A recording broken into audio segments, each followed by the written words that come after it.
children's fantasies to adult desperation was gradual, insidious, like the slow encroachment of moss on an old stone wall.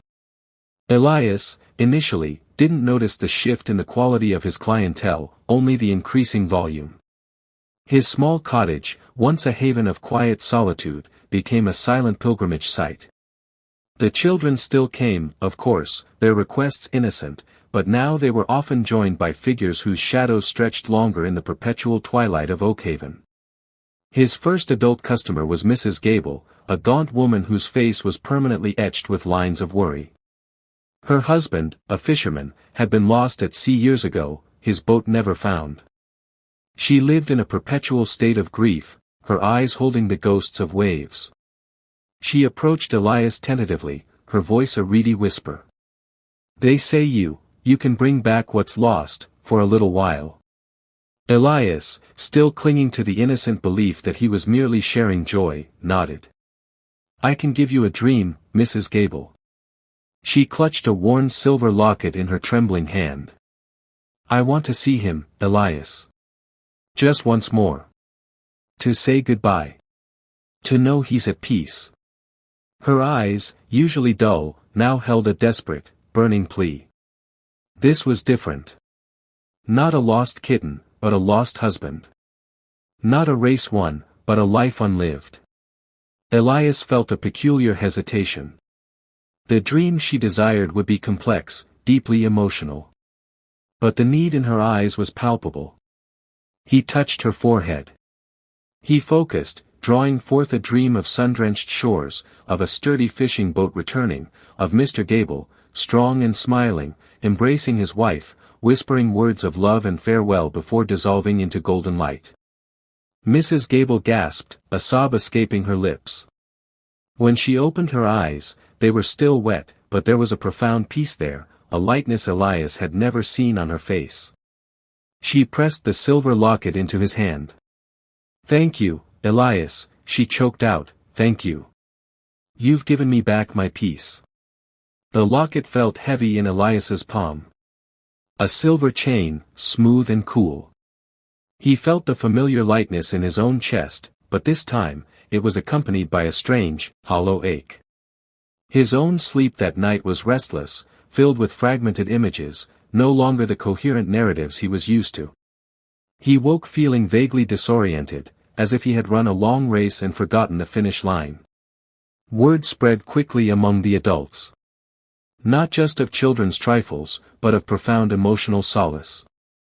The desperate, the lonely, the bitter, the ambitious, they all started to arrive. Mr. Henderson, the baker, whose ovens had grown cold after his wife left him, wanted a dream of her returning, of their kitchen filled with laughter and the smell of fresh bread. He offered Elias a week's worth of pastries, warm and fragrant. Old man Fitzwilliam, who had squandered his inheritance, came seeking a dream of vast riches, of chests overflowing with gold. He pressed a heavy, intricately carved pipe into Elias's hand, its bowl still warm from his last smoke. Elias became the dream merchant. The name whispered in hushed tones, carrying both reverence and a hint of fear. His small cottage, once a refuge, became a marketplace of the subconscious. The line outside his door grew longer, snaking down the muddy path. He no longer had to seek out clients, they found him. They came with their coins, their heirlooms, their promises, their desperate, gaping needs. The dreams he sold became increasingly intricate, mirroring the complex desires of his clients.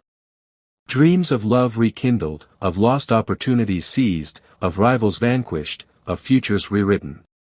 He learned to listen intently, to pick out the raw nerve of their longing, and then to conjure a dream that resonated with it.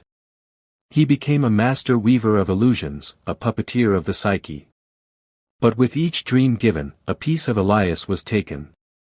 The vibrant tapestry of his own nocturnal world began to fray.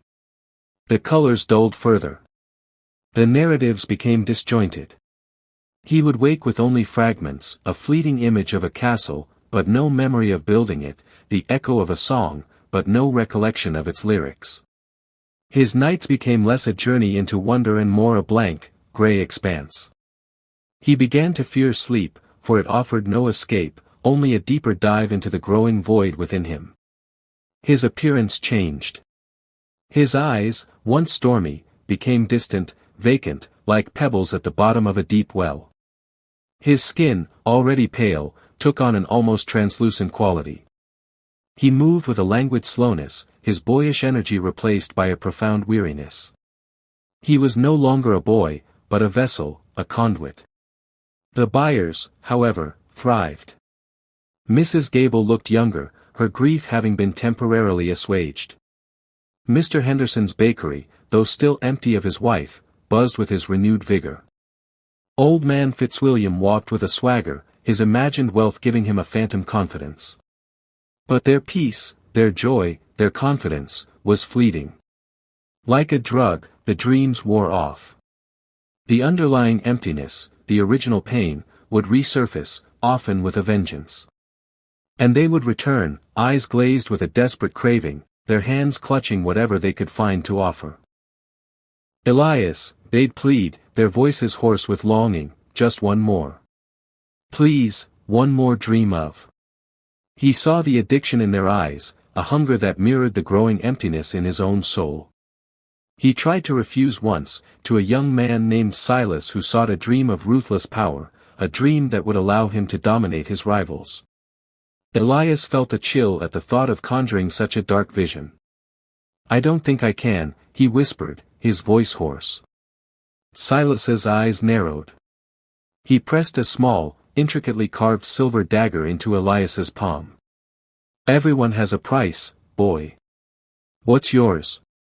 The cold metal felt like a snake in Elias's hand. He looked at Silas's face, twisted with a hunger he understood all too well. It wasn't just for power, but for the escape that power promised. Elias sighed. He took the dagger. He touched Silas's forehead. And he wove a dream of domination, of fear, of absolute control. When Silas left, his stride confident, his eyes alight with a dangerous gleam, Elias felt a profound nausea. The emptiness within him was no longer a subtle ache, it was a gaping maw. He tried to dream that night, to find solace in his own mind, but there was nothing. Only a vast, echoing silence. He lay awake, staring at the ceiling, feeling the cold weight of the silver dagger beside him. He was losing himself. The midpoint, the shattered reflection. The turning point arrived with the coldest winter Oakhaven had seen in decades. The already grey town was now cloaked in a blanket of icy white, the air sharp enough to sting. Elias, now 12, was a ghost of his former self. His hair was lank, his clothes hung loosely on his frame, and his face was drawn, his lips often cracked. He rarely spoke, communicating in gestures and tired nods. The buyers still came, though now their requests were often darker, more desperate, reflecting the bleakness of the season. Dreams of warmth, of plenty, of escape from the crushing reality of Oakhaven. One freezing afternoon, a woman Elias had never seen before arrived at his door. She was cloaked in a thick, dark shawl, her face obscured by shadows. Her voice was raspy, laced with an unnerving calm. They call you the dream merchant, she said, her eyes, though hidden, felt like they were piercing him. I need a dream. A very specific one. Elias, too weary to inquire further, simply nodded, gesturing her in. The woman sat on the edge of his cot, her posture rigid. I want a dream of absolute forgetting, she stated, her voice flat. A dream where I never knew him. Where the pain never existed. Where my life is a blank slate, clean and unmarred by memory. Elias felt a jolt. This wasn't about adding something, but removing it. It was an erasure. A dream of non-existence. He had never been asked for such a thing. He hesitated, his hollow chest aching with a phantom pain. I don't know if I can conjure a dream of nothing. The woman reached into her cloak and pulled out a small, exquisite hand mirror, its silver frame intricately filigreed, its glass perfectly clear. This belonged to my grandmother, she said, her voice dropping to a whisper. It is said to show not just your reflection, but the reflection of your soul. She placed it carefully on the floor between them. I offer this. For the dream of forgetting. Elias looked at the mirror. He saw his own gaunt face, his hollow eyes, reflected in its polished surface. But then, for a split second, he saw something else. A flicker. A faint, almost imperceptible shimmer of color behind his eyes, a ghost of the dreams he once held. It was his last remaining spark, his identity, a fragile ember. And the woman was asking him to extinguish it. A profound dread seized him. He suddenly understood. This wasn't just another transaction. This was the precipice. If he took this, if he gave her this dream of utter emptiness, he would truly have nothing left. He tried to speak, to refuse, but his voice caught in his throat. The emptiness within him seemed to echo the woman's request, pulling him in. He reached out, his hand trembling, and touched the mirror. Its surface was cold. As his fingers brushed the silver frame, he saw his reflection distort, ripple, as if dissolving into water. He looked up at the woman, her face still shadowed. You want to erase yourself?" he whispered. "I want to be free," she replied, her voice devoid of emotion. "Free of the burden of who I am." The choice hung heavy in the air, a silent judgment. Elias, in his profound weariness, in his own growing emptiness, felt a strange kinship with her. He was already erasing himself, wasn't he? What difference would one more dream make? Or perhaps, what difference would it make to refuse? The path he was on seemed inevitable. He closed his eyes, focusing all his remaining will. He reached out and touched the woman's forehead. This dream was a deep dive into the void, a conjuring of pure absence. It took every ounce of his dwindling energy. He felt a wrenching, tearing sensation within him, as if something vital were being ripped from his very core. He saw a flash of his own first dream, the radiant wooden horse, his mother's smile, a desperate, final flicker of resistance. But it was swallowed by the encroaching darkness. When he opened his eyes, the woman was gone. The mirror lay on the floor, its glass now cloudy, its silver frame tarnished and dull, as if it had absorbed all the light from the room. He picked it up. He looked at his reflection. There was nothing. No flicker. No shimmer. Just the gaunt face of a boy whose eyes were now truly empty, like polished stones. He was no longer Elias. He was merely the dream merchant. A shell. He felt no joy, no sorrow, no relief. Only a profound, absolute stillness.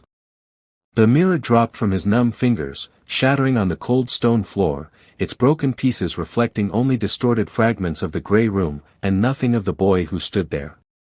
The descent. The shattering of the mirror was a metaphor made real. Elias was broken.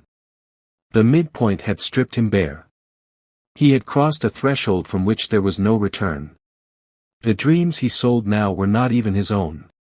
They were echoes, fragments, recycled desires, infused with the collective yearning and despair of Oakhaven. He was a broken record, playing the same mournful tunes. His cottage, once humble, was now a grim, silent monument to his trade. The walls were lined with the objects of his payment, tarnished jewelry, forgotten keepsakes, dusty books, broken tools, even withered flowers. A museum of lost hopes and phantom fulfillments. Each object hummed with the faint energy of a dream given, a piece of himself relinquished. Elias himself was a wraith. He barely ate, barely slept. His body moved on autopilot, responding to the persistent knocks on his door. His speech was reduced to guttural sounds, nods, and the occasional whisper of, "What do you desire?" His buyers, addicted to the fleeting escape, no longer saw a boy. They saw a function, a means to an end. They pressed their offerings into his hand, their eyes fixed on his, searching for the spark that would ignite their temporary paradise. The psychological horror deepened. The dreams he sold, no longer born of his own imagination, began to twist and distort. A dream of love could become obsessive, turning the recipient possessive and jealous in their waking life. A dream of power could turn to tyranny, manifesting as cruelty. The dream of peace Mrs. Gable had received began to curdle, her husband's farewell whispers turning into accusations in her waking thoughts. The dream of wealth for old man Fitzwilliam morphed into a paranoid delusion that everyone was trying to steal his imagined fortune. Elias saw the consequences. He saw the town of Oakhaven, once merely grey, now beginning to fester. The borrowed happiness was a poison, a slow-acting venom. The people were not healing, they were merely numbing themselves, and in doing so, becoming worse versions of themselves. He saw Lyra, the first child he ever gave a dream to, now a teenager, her eyes still holding that initial awe, but also a new, unsettling blankness. She returned sometimes, not for a dream, but just to sit in his presence, as if seeking to borrow some of his phantom peace. She would leave him small gifts, dried flowers, a polished stone, as if trying to feed a starving god. He tried to stop.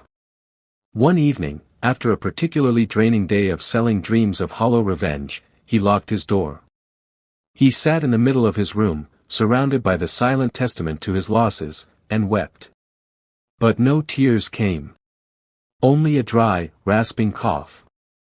He tried to conjure a dream for himself, a dream of escape, of freedom, of the vibrant, colorful world he once inhabited. But his mind was a barren landscape. There was nothing left to conjure. Only the profound, aching emptiness. The buyers, however, would not be denied. They hammered on his door, their voices growing louder, more insistent. Their addiction was a tangible force, a collective hunger that pressed in on him. Elias. Dream merchant. We need you, they cried, their voices a mournful chorus in the icy night. He was trapped. His power had become his prison. His identity, once a fragile spark, was now irrevocably tied to the demands of others. He was no longer a boy with dreams, he was merely the merchant of dreams, a ghost haunting his own life. He knew, with a chilling certainty, that he was nearing the end. The dreams he extracted were growing thinner, more ephemeral, like mist. There was barely anything left within him to give. The final act was approaching, and Elias, the boy who once soared in dreams, was plummeting into the abyss, his wings long since sold. The final